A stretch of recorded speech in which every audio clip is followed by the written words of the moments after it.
Former bantamweight champion TJ Dillashaw admitted that it's hard not to hate yourself a little bit while discussing his 2-year suspension from the United States Anti-Doping Agency for the first time.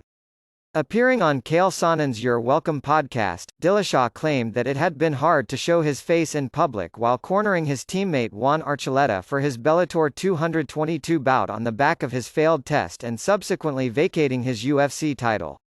"It's been the darkest time of my life and it's been the best," Dillashaw told Sonnen.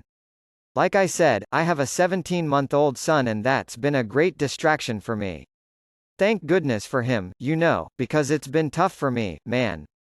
It's been tough for me to be downstairs with Juan and show my face. It's been a tough go. Yeah, of course, it was difficult to show up to the Bellator 222 press conference. I mean, I've hidden out. I haven't done any interviews, I've just kind of hidden away from it. There have been things I've wanted to say, but I didn't because it didn't want to create excuses." Dillashaw admitted that he cheated and claimed that his cut down to flyweight to face Henry Cejudo forced the decision to take an illegal substance as his body began to shut down 6 weeks out from the January title fight. "First and foremost, I cheated.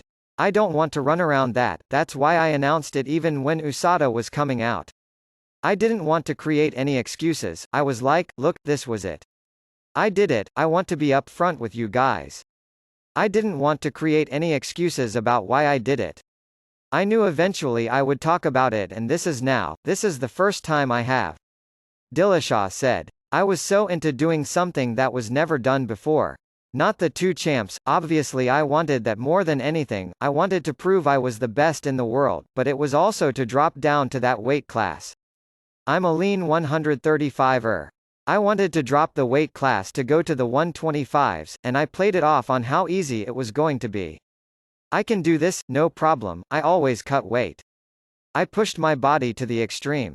About 6 weeks out, my body started to crash, it started to get tired.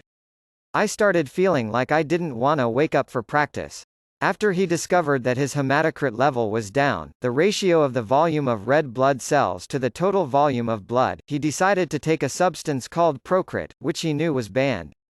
"I test everything, I test my hair for toxins, I test my saliva for my hormone levels. I want to be the most ultimate athlete I can and I started crashing. I tested my hematocrit and I was down in the 30s, which I normally walk around with around 45. I was down in the 30s, the high 30s, but I was on the verge of being anemic," he explained. "I decided to take something I wasn't allowed to take. It was called Procrit, it's an anemia medication that would not only help me make the weight, but would also allow me to be myself. I'm not mad I did it because I don't think I could have taken the fight. I'm obviously going to own up that I cheated and I got caught." Dillashaw maintained that it was hard to deal with the dip in public opinion he received on the back of the failed test. "It's a rough one, man," Dillashaw said. "It's hard not to hate yourself a bit, it's a tough one.